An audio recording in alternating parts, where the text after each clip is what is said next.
Olá, queridos, sejam muito bem-vindos à segunda lição das Casas de Paz. E eu quero agradecer também o pastor Gilson, que cooperou muito com essas lições.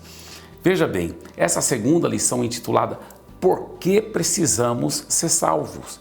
Por que é necessário sermos salvos? Deus não é um Deus tão bom, um Deus de tanto amor que Ele vai fazer um jeito para todo ser humano poder ir para o céu? Veja bem, a Bíblia mostra que esse é o desejo de Deus. Deus quer muito que todo ser humano possa ir para o céu. O problema é que Deus é infinitamente santo e o pecado separa o ser humano de Deus. Precisamos ser salvos porque todos nós já pecamos. Olha o que diz a Bíblia em Romanos 3:23. Pois todos pecaram e carecem da glória de Deus. O pecado, a Bíblia mostra, nos separa de Deus. Olha esse outro versículo, Isaías 59, versículo 2. Mas as iniquidades ou pecados de vocês fazem separação entre vocês e o seu Deus. E os pecados que vocês cometem o levam a esconder o rosto de vocês, para não ouvir os seus pedidos. Quantas vezes nós pensamos, parece que Deus não está nem aí com o sofrimento que eu estou passando, com o que o mundo está passando. Eu posso lhe garantir que Deus sofre muito mais ao ver as pessoas que Ele criou, que Ele ama tanto sofrerem. Mas Deus é um Deus de princípios. Ele não pode ser como um político corrupto que passa a mão por cima dos pecados das pessoas. Deus é infinitamente santo e nenhum pecado poderá entrar no céu. Então, eis o dilema: se todos nós já pecamos e nenhum pecado poderá entrar no céu e o pecado nos separa de Deus, qual é o problema? O problema é sério, é muito sério. Alguém poderia raciocinar e dizer: sim, pastor Ebi, mas eu sou um cara que, tudo bem, já pequei, mas pequei muito pouco, né? Ou só em algumas áreas muito pequenas, não é como outros que pecaram muito, né? Existe uma ilustração de um homem que está pendurado em cima do fogo do inferno e ele está pendurado no último elo de uma corrente, tá certo? Se todos os elos daquela corrente quebrarem, ele vai cair para dentro do fogo, do inferno.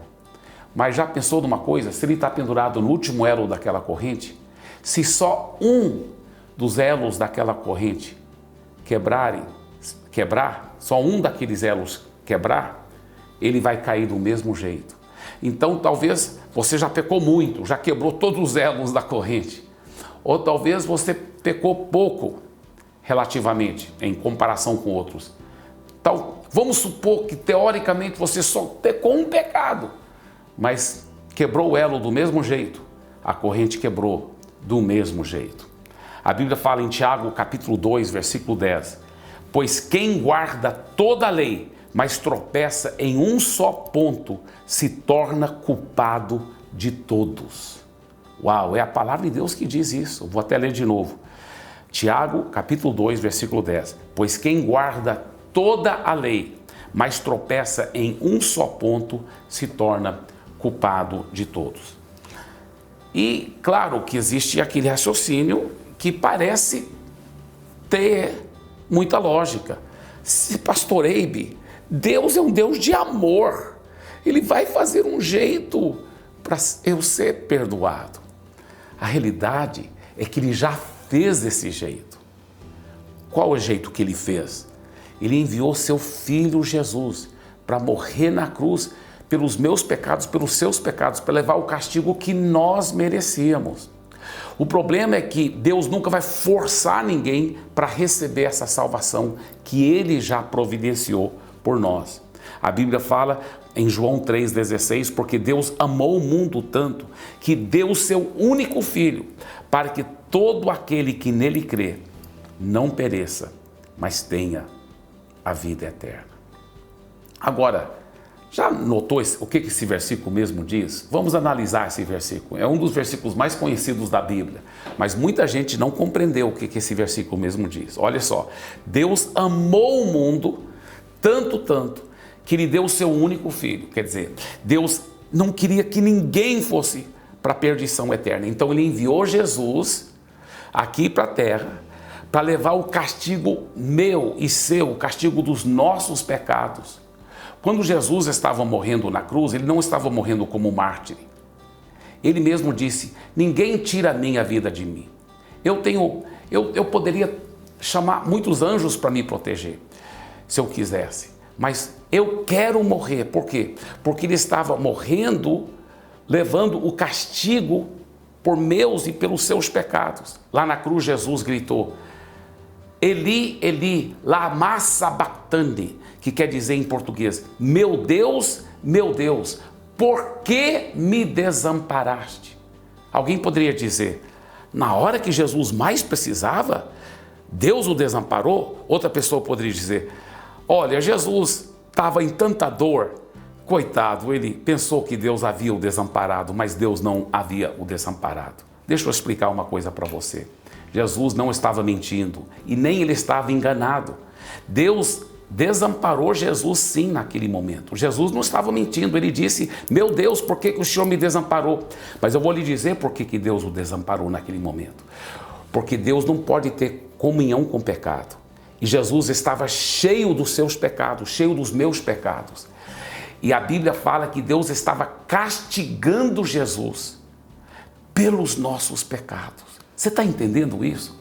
Por isso que a Bíblia fala: porque Deus amou o mundo tanto que Ele deu o seu único filho.